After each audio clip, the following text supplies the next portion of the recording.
When we think of Victorian prisons, we think of terrible conditions where disease was rife and where hundreds of people were incarcerated for a number of different offences.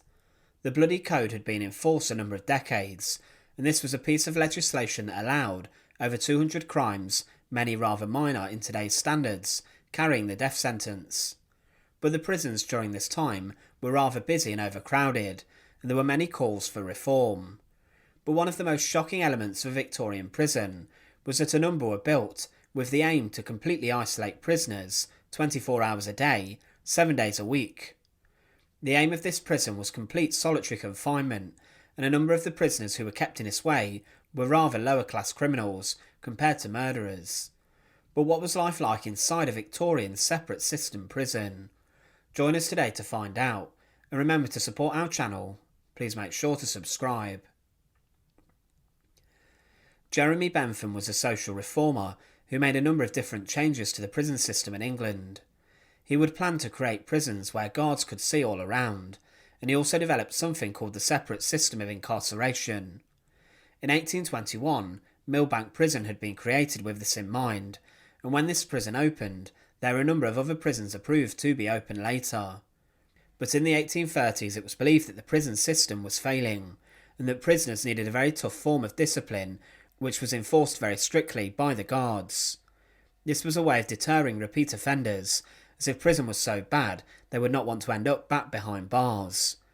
Also, it was intended that changes needed to be made in terms of punishment and daily routine. The prisoners needed to be closely monitored during the daily work, and inside of this regime there would be short breaks for meals, and prisoners could write letters. They would also need to take exercise, but would do it in silence. But they would be allowed to read many different books, and also worship God, being attended on constantly by a priest. In 1842, Pentonville Prison was finally finished, with 54 other prisons built on Bentham's ideas, with the stricter regimes in mind.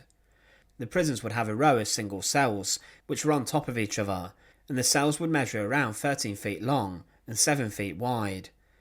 Each cell would have a window to allow light in which could be opened, and to keep the cell well ventilated. They also had a door with a narrow opening on the landings where guards could keep an eye on things. There was a gallery which the guards would patrol, and some cells had toilets. These would also often get blocked, as the prisoners would use the toilet cisterns to communicate with each other. Beds were usually made by attaching a belt-style structure on 2 loops, and this was what the prisoner was expected to sleep on. But the prisons began to be known as a separate system. The separate system kept prisoners in complete isolation all of the time. Even when they were out in the exercise yard, they would not be able to speak to anyone or even see the identity of other prisoners. The point of this was to strip them of their identity, and that this tough approach would help reform prisoners. When they were taken out of their cells for exercise, food or chapel, they would be forced to wear a cap or a hood. This cap would cover the man's face in such a way that their identity and face could not be detected.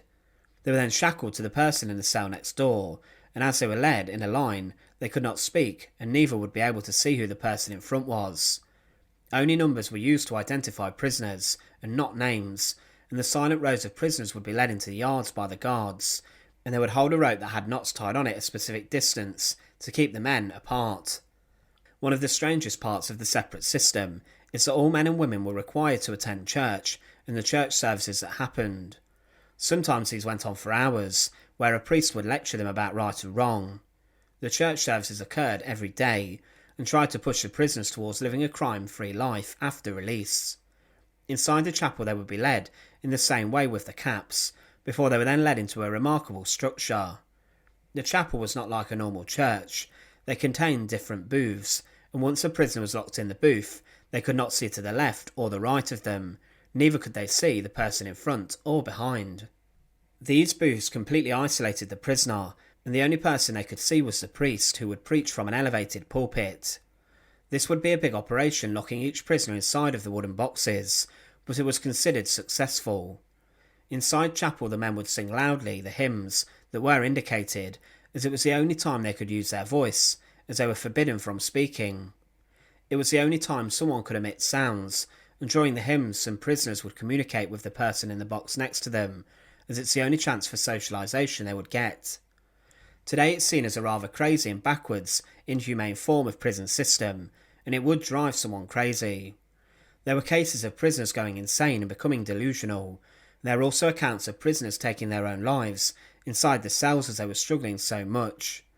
The separate prison model had even spread across to lands under the control of the British Empire, as one was even found inside of Tasmania.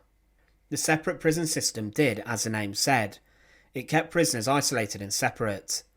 There were accounts where things had to change slightly. For example, during times of great overcrowding in prisons, there were often a number of prisoners to one cell. This wasn't great, however, as disease would quickly spread, and the prisoners inside of these cells were still expected not to speak to each other. But it could be enough to make someone go crazy, being forced to live in complete silence. The closest person a prisoner would have to speaking to someone was a priest, who was there to speak to them about their actions and about reforming. But the separate prison system was very tough. Thanks for watching. To support our channel, please make sure to subscribe, and once again, thank you so much for watching.